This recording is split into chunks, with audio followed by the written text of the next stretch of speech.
The first rule of success is to have a vision. You see, if you don't have a vision of where you go, and if you don't have a goal where you go, you drift around and you never end up anywhere.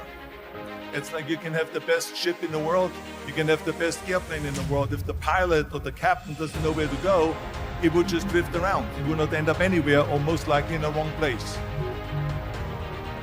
So I was very fortunate that I stumbled onto my vision. I mean, as you know, I was born in 1947 in Austria after the Second World War. And I didn't really like Austria when I grew up. I couldn't wait to get out of there. I couldn't see myself becoming a farmer or a worker in a factory or anything like that. Even though my parents wanted me to stay there and have a normal life. My father wanted me to become a police officer like he was. My mother wanted me just to stay there and marry a girl with the name of Heidi, hopefully, and have a bunch of kids and run around like the Van Trapp family in The Sound of Music. But that was their vision, not mine. My vision was totally different. I felt that I was born for something special, for something unique, for something big. You know how great it felt that I knew where I was going?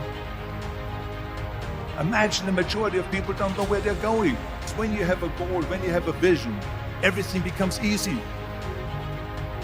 Because remember that in America, for instance, when you study, you will see the percentage of people that like their jobs. 74% hate their job in America. Now, there's not much different when you come to Europe. The majority of people don't like what they're doing because they're really not doing it because they didn't have a goal and they followed this goal. They just aimlessly drift around, and then all of a sudden there's a job opening, so they get that job because you have to work. But then when you work, it's a chore. It's work. It's not fun.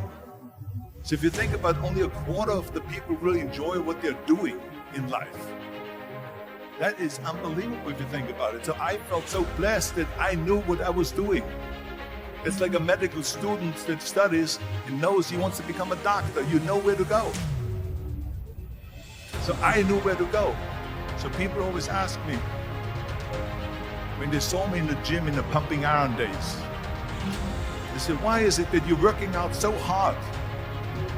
5 hours a day, 6 hours a day, and you have always a smile on your face. The others are working out just as hard as you do, and they look sour in the face. Why is that? And I told people all the time, I said, because to me, I am shooting for a goal. In front of me is the Mr. Universe title. So every rep that I do gets me closer to accomplishing that goal, to make this goal, this vision turn into reality. Every single set that I do, every repetition, every weight that I lift will get me a step closer to turn this goal into reality. So I couldn't wait to do another 500-pound squat. I couldn't wait to do another 500-pound bench press. I couldn't wait to do another 2,000 reps of sit-ups. I couldn't wait for the next exercise, for the next half hour of posing and all the kind of things that you have to do to be a champion. And with the age of 20, I went to London and I won the Mr. Universe contest as the youngest Mr. Universe ever.